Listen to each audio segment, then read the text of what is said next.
Hola, soy Alan Roca, médico holístico, experto universitario en entrenamiento deportivo y especialista en psicología de la actividad física y el deporte.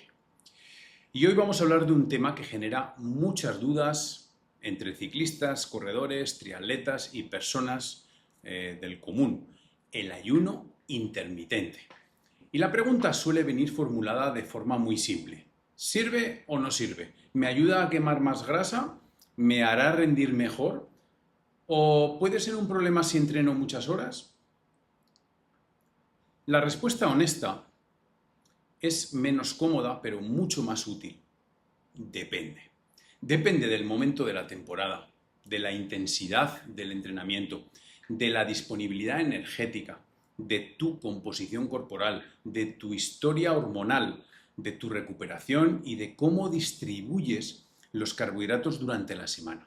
He visto deportistas que utilizan el ayuno con buen criterio y mejoran su composición corporal sin perder rendimiento. También he visto el caso contrario: atletas que empiezan a ayunar porque lo han visto en las redes, entrenan cada vez más vacíos, recuperan peor, se estancan y terminan con señales claras de baja disponibilidad energética. Por eso, en este vídeo no va a ser de defender el ayuno ni de atacarlo, va de colocarlo en su sitio.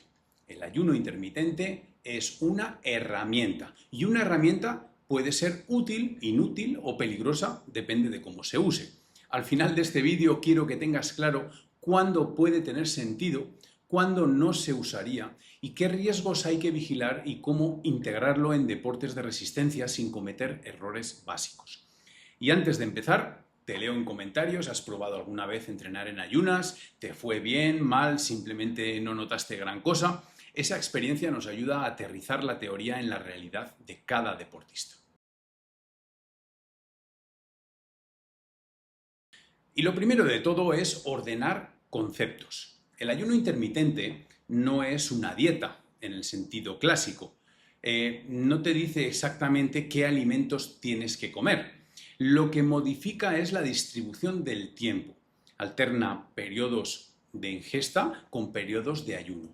El protocolo más conocido, el que más conocemos, es el 16-8, 16 horas sin comer y una ventana de 8 horas para concentrar la ingesta.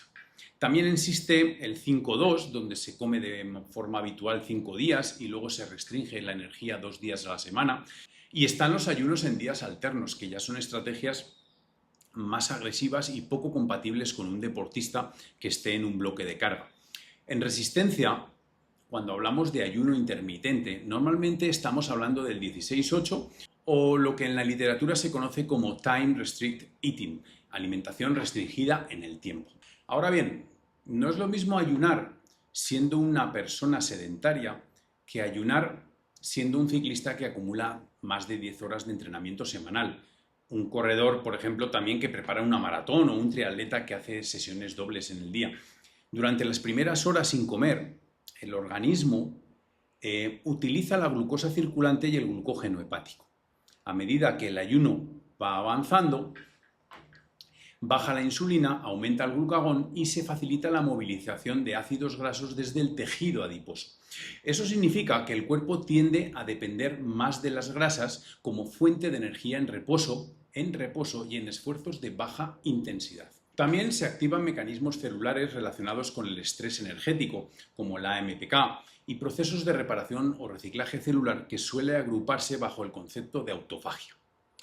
El problema aparece cuando convertimos esta explicación en una promesa demasiado sencilla. Si entreno en ayunas, quemaré más grasa y rendiré mejor. Y esto no es así necesariamente. Quemar más grasa durante una sesión no significa automáticamente perder más grasa corporal al final del mes. Y mejorar una señal metabólica no siempre significa mejorar el rendimiento en carrera. La pregunta correcta no es si el ayuno activa rutas interesantes o no. La pregunta correcta es que si esas rutas compensan el coste que puede tener entrenar con baja disponibilidad de energía. Y vamos primero con la parte positiva, porque existe esa parte positiva y conviene reconocerla. un estudio publicado en 2023 en el Journal of Strength and Conditioning Research, analizó a ciclistas varones de mediana edad. Estos siguieron un protocolo de 16-8 durante 4 semanas. Y los autores observaron una mejora en la oxidación de grasas, mejores marcadores cardiometabólicos y una mejora aproximada de 2 minutos en una contrarreloj de 10 kilómetros, sin pérdida de masa muscular. Esto no significa que cualquier ciclista vaya a mejorar 2 minutos solo por saltarse el desayuno. Significa que en este grupo concreto, con esta duración, este contexto, el protocolo fue bien tolerado y produjo adaptaciones interesantes. Otro ensayo, publicado por Moro y colaboradores en 2020, estudió a ciclistas sub-23 de élite. El grupo, que realizó alimentación restringida en el tiempo, redujo el porcentaje de grasa corporal, mantuvo masa magra y no empeoró el VO2 máximo. Y un trabajo más reciente, publicado en Clinical Nutrition en 2025, encontró mejoras en la oxidación basal de grasas y en la composición corporal tras 6 semanas de 16-8. Aunque no observó una mejora clara de la oxidación de grasas durante el ejercicio. Por tanto, el mensaje inicial sería este: el ayuno intermitente puede mejorar la composición corporal y ciertos marcadores metabólicos, sobre todo cuando el entrenamiento y la nutrición están bien controlados. Pero aquí aparece el primer matiz importante: mejorar la oxidación de grasas no es lo mismo que mejorar el rendimiento. En deportes de resistencia, tener una buena capacidad para usar grasas es fundamental, permite ahorrar glucógeno, poder sostener esfuerzos prolongados y tener una mayor flexibilidad metabólica. Pero cuando la intensidad sube, el glucógeno sigue siendo decisivo. Y aquí entra el concepto de training low, entrenar con baja disponibilidad de carbohidratos. Hawley y Burke ya plantearon hace años que entrenar algunas sesiones con bajo glucógeno puede estimular vías relacionadas con la biogénesis mitocondrial. La AMPK se activa, la PGC1-alfa aumenta su señalización y el músculo recibe un estímulo para mejorar su maquinaria oxidativa. Y dicho de forma sencilla, entrenar alguna sesión fácil con poca disponibilidad de carbohidratos puede enseñar al cuerpo a ser más eficiente usando grasas. Pero ahora bien, la revisión sistemática de Psylander y colaboradores en 2021 fue muy prudente, porque encontró adaptaciones metabólicas, pero en la mayoría de los estudios no hubo una superioridad clara en rendimiento frente a estrategias con alta disponibilidad de carbohidratos. Esta es una idea clave para el deportista.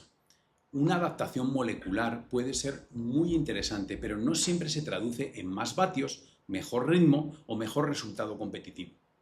En consulta y en planificación yo lo resumiría de esta manera: el ayuno puede ser útil como estímulo puntual de baja disponibilidad energética, no como una forma permanente de entrenar vacío. Y ahora viene la parte que más me interesa como médico, porque es donde se cometen los errores más caros. El primer problema aparece con la alta intensidad. Cuando trabajas por encima del umbral, cuando haces series, cambios de ritmo, subidas exigentes, bloques de potencia, el combustible que manda es el glucógeno. Si llegas a esa sesión con muchas horas de ayuno, poco glucógeno hepático y una ingesta insuficiente, la calidad del entrenamiento se resiente. Puedes terminar la sesión, pero eso no significa que hayas dado el estímulo que buscabas. El atleta muchas veces confunde sufrimiento con eficacia. Acaba el entrenamiento destrozado y piensa que ha sido una gran sesión, pero cuando mira los datos, la potencia cae, el ritmo se degrada, la percepción del esfuerzo se dispara y la recuperación posterior es peor.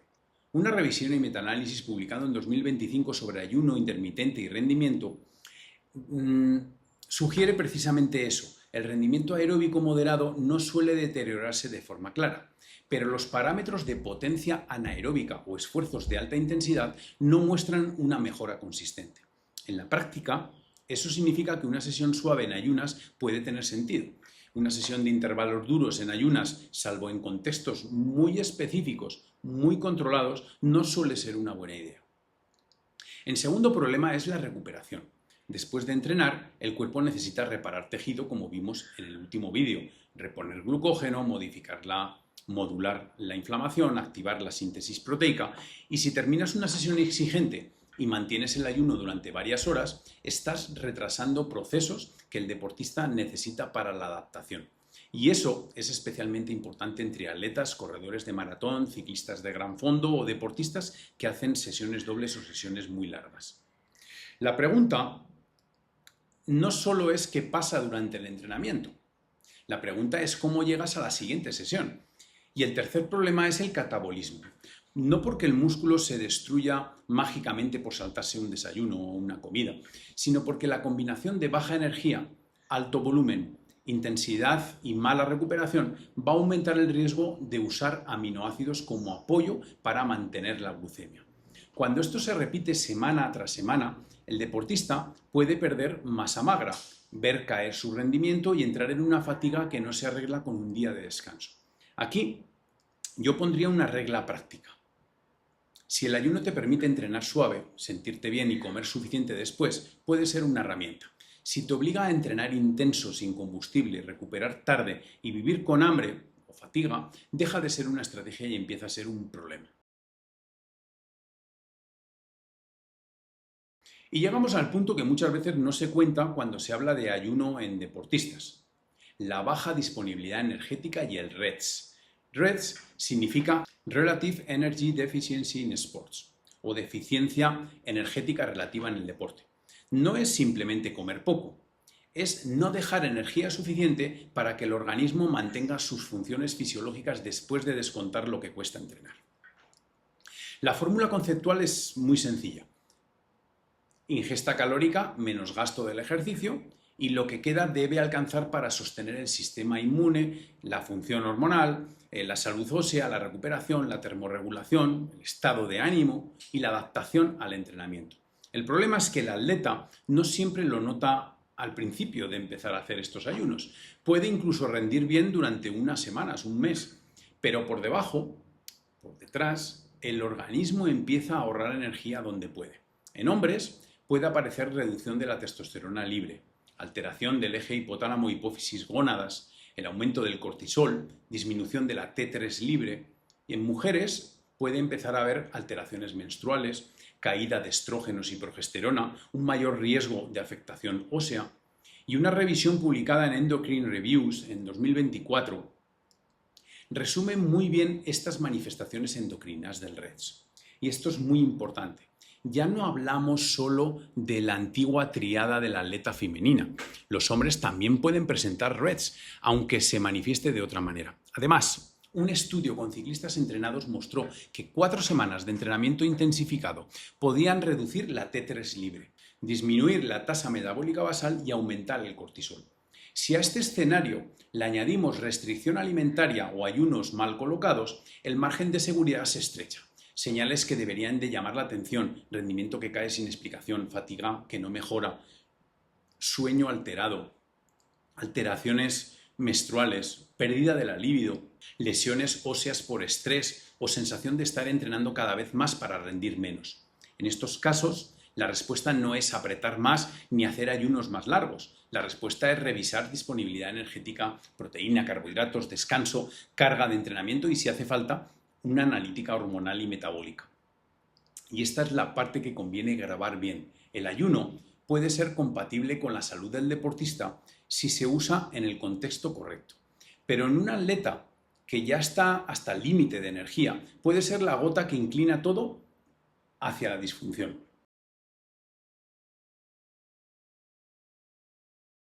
Y vamos a aterrizarlo, porque la teoría está muy bien, pero el deportista necesita saber qué hacer mañana. Y vamos con el primer escenario. Un ciclista, corredor, triatleta, daría igual, que entrena 3-4 días a la semana sin un volumen excesivo, con objetivo de mejorar la composición corporal y el periodo de base. En este perfil, un 16-8, un ayuno 16-8, puede ser razonable si se hace con cabeza. Yo colocaría las sesiones en ayunas solo en Z1 o Z2, de duración moderada, sin series y sin pretender batir marcas. Y después del entrenamiento, dentro de la ventana de alimentación, la proteína suficiente y carbohidratos ajustados al resto del día. El segundo escenario, nos vamos a otro deportista con un volumen medio alto, entre 8 o 12 horas semanales o con dobles sesiones. Aquí ya sería más prudente no usar el ayuno como una rutina diaria. Podría utilizar 1 o 2 sesiones semanales de baja intensidad con baja disponibilidad de carbohidratos, pero mantendría bien alimentadas las sesiones de calidad. La fuerza, los fondos largos, las series intensas. En este grupo hay que mirar la recuperación, el sueño, el estado de ánimo, la libido, el ciclo menstrual en las mujeres y la evolución del rendimiento. Tercer escenario, periodo competitivo o bloque de alta intensidad. En este caso, el ayuno deja de ser prioritario. La prioridad es llegar con energía, entrenar con calidad, recuperar bien, competir con los depósitos llenos, y si hay que manipular carbohidratos, se hace para optimizar el rendimiento, no para restringir por restringir. Y también nos encontramos con un cuarto escenario, un deportista con antecedentes de baja disponibilidad energética, pues una pérdida marcada de peso, amenorrea, lesiones por estrés, fatiga persistente, mala relación con la comida. En este perfil, el ayuno no lo usaría bajo ningún concepto. Primero, hay que restaurar la salud metabólica, hormonal y psicológica.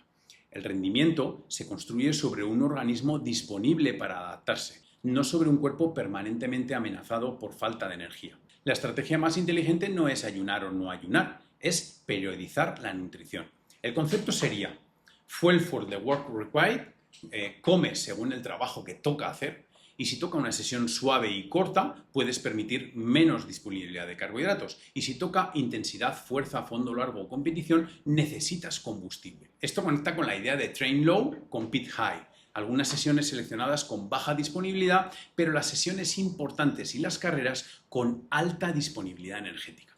Y existe una variante llamada sleep low, que es entrenar calidad por la tarde con carbohidratos disponibles. No reponer carbohidratos por la noche y hacer una sesión suave por la mañana con glucógeno bajo. Y esto suele ser útil, pero no para todo el mundo y exige una planificación bastante fina. Como conclusión, el ayuno no debe de mandar sobre el entrenamiento. El entrenamiento y el objetivo fisiológico de la sesión deben mandar sobre la nutrición. Y vamos a quedarnos con lo esencial. El ayuno intermitente puede ayudar a mejorar la composición corporal y ciertos marcadores metabólicos. También puede ser una herramienta para trabajar la flexibilidad metabólica cuando se aplica en sesiones fáciles y bien escogidas, pero no es una estrategia universal. No mejora automáticamente el rendimiento y puede perjudicar la calidad del entrenamiento si se usa en sesiones de intensidad, fondos exigentes o bloques de alta carga.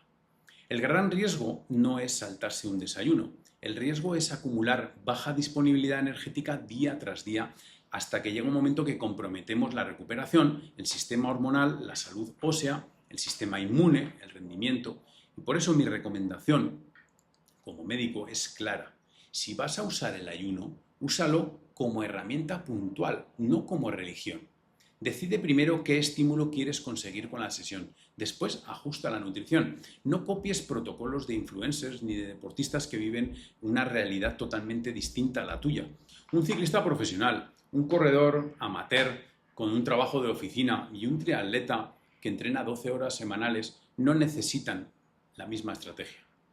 Si este vídeo te ha ayudado, pues dale me gusta, compártelo con alguien que esté pensando en empezar el ayuno y sobre todo suscríbete al canal, porque aquí hablamos de ciencia aplicada al rendimiento, pero siempre llevada a la realidad del deportista. Y déjame en comentarios, ¿has entrenado en ayunas? ¿Te ha funcionado? ¿Te has sentido mejor, peor, igual? Y antes de despedirme, si quieres profundizar en una forma más consciente de entrenar, tienes mi curso Entrenar Conciencia, donde trabajamos el entrenamiento desde una visión integral: cuerpo, mente, fisiología y propósito. También tienes mis libros Alma y Ruedas, donde abordo el deporte de resistencia desde la experiencia humana, emocional y deportiva. También tengo el libro El Sistema 12+8, un enfoque más práctico para estructurar el entrenamiento con criterio, ciencia y sentido común. Y toda la información y más la tienes en mi página web alanroca.com. Nos vemos en el próximo vídeo. Muchas gracias por estar aquí.